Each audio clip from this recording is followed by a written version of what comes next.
Hello everyone, welcome to my review of Ironheart, the mini-series that has been released on Disney+. It's over 2 weeks because I don't really think that they were able to get away with the show weekly. It wouldn't have been good if it was weekly, I'll say that right now. It would have actually hurt the show because of the fact that it ends in such a horrible way. But I'm getting too ahead of myself. Anyway, this series takes place about 5 months after Black Panther Wakanda Forever, being in October of 2025. And in the timeline, for anyone who's wondering, this takes place after Ms. Marvel but before Secret Invasion. That's kind of like where this thing slots in. And we have the main character who we also saw in Black Panther Wakanda Forever, Riri Williams, as she willingly gets caught up with criminals and then has to fight them. You know how it goes. It's a Marvel show. You got some good guys, you got some bad guys, and that's all you got. So let's go into the cast then, because that is really about all I care about in these kind of videos, because otherwise I'm going to spoilery, and that is mainly for the spoiler talk. So starting off, we have Dominique Thorne as Riri Williams, also known as Ironheart,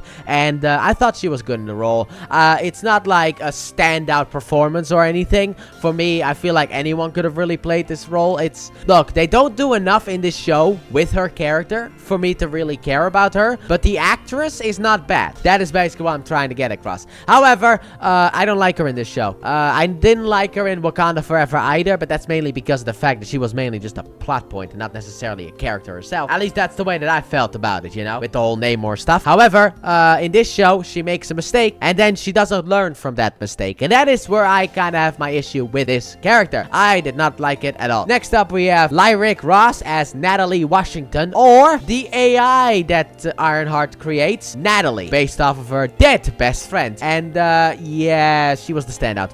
The AI, at least, she was the standout for me in this show. She was the reason I tuned in every episode, because of the fact that I thought she was fun, mainly from episode 2 onwards. I did not like episode 1, and I did not like the finale. Well, kind of. There was a fun extra sequence, but that's about it. But the rest of it, the middle part, I thought Natalie was a standout performance. Really fun character, the way that she interacts with Riri Williams. I thought it was a lot of fun. She did a really good job in this role. Then after that, we have Alden Ehrenreich. I hope I'm pronouncing the last name correctly, because my god, those are just letters. Anyway, as Joe McCully. Wow, okay, Joe. He portrays Joe, a more important character than you actually know initially. Initially, he seems kind of like a goofy guy. Why is he even in this show? Why does he get so much attention in episode 2? But then later on, it is explained, and I do like the explanation, and he did a good job. Then after that, I guess we have just the bad guys. I guess that's really what I could talk about. And I'm just gonna name the names and who they portray and call it a day there. So we have Sonia Dennis as Clown. We have Shea Cooley as Slug. These are terrible nicknames, by the way. And then we have Zoe Terraques as Jerry Blood, and we have Shakira Barrera as Ross Blood. The Blood Sisters, I guess. And that's basically the squad. I thought that was actually another one, but there's still a leader, but we'll talk about him separately. But that is the squad. I didn't care for any of these characters. Could not care less. They could be blown up and I couldn't care. That is my opinion on each and every single one of these 4 characters. Then after that, we have someone who I have actually seen before, so that's kind of nice. We have Anthony Ramos as Parker Robbins, also known as Hood.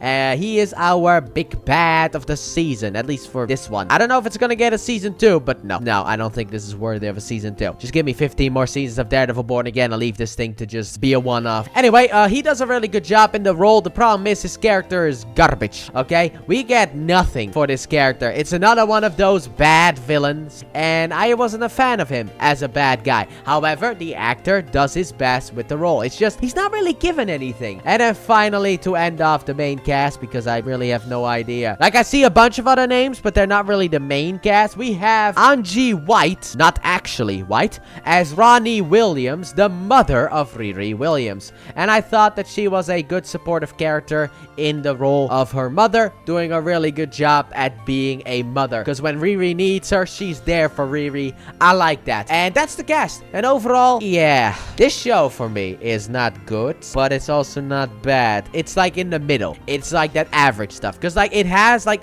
for me, the first 3 episodes were a bit of a letdown, but then like 4 and 5 were actually good. I actually liked them, even though episode 1 ruined the show already enough to not really make me really love it. because of the stupid things that it does in there. Riri is smart enough to be able to make bank, and she doesn't do it and then cries about it. No, you have a privilege in that sense of having a grant, an MIT grant, and you throw it away because Tony Stark has billions. In a way, that is the spoiler-free way of me to say why it happens, because I don't actually want to get into spoilers. But for me, I thought the first episode was dumb. It's not as dumb as She-Hulk, though. This thing is still better than She-Hulk, but it was still a dumb first episode. But then we get to the finale, and whoo boy, I did not like the ending. However, there is a post-credit scene, and I am actually kind of intrigued in that one, but not enough for this show to really get a second season. I didn't like the ending of the show. It felt like it was a slap in the face to anyone who watched the show, because logically, she would never have made the choice that she makes at the end of the show. It is a dumb thing, and that's it. So, final verdict time, I guess. So, my final verdict for Ironheart is going to be a 6 out of 10. Like I said, it is in that average range. I'll give it a 6 out of 10 because I enjoyed episodes 4 and 5 a lot more than maybe I should have, but I still enjoyed episodes 4 and 5. They're the ones really bringing it up to a 6 out of 10. Otherwise, this show would have probably set in maybe a 5 or 4 out of 10, but it's slightly above average. Do I recommend it to watch? No, I don't. I truly do not. There are better things to watch. It's kind of a waste of time, if I do say so myself. Now, I don't know what the future is for the Ironheart character. Some people are saying season 2, please don't. And some people are thinking about a team up with the other young Avengers that are not young anymore, because they were introduced 10 years ago and now are 40-year-olds.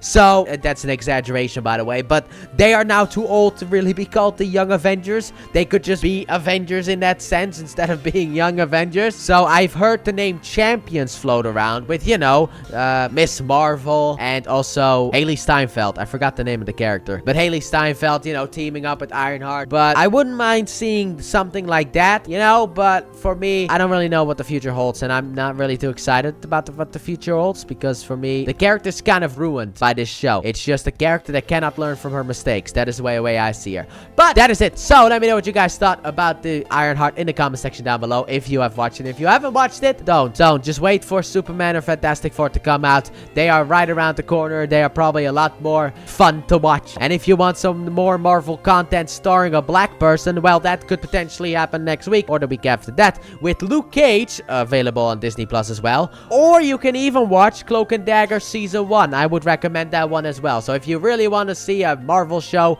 with black characters in the MCU, those are my options right there. Luke Cage or Cloak and Dagger. That is way better than this. So, with that being said, thank you all so very much for watching. I hope you guys have enjoyed. And if you did, please like button, subscribe if you're new, if not already. Turn on notifications. Don't forget, check out the Let's Play channel, link in the description and at the end of the video. And I'll see you guys maybe next week for either Superman, if I can watch it on Wednesday, or for Luke Cage Season 1. Bye!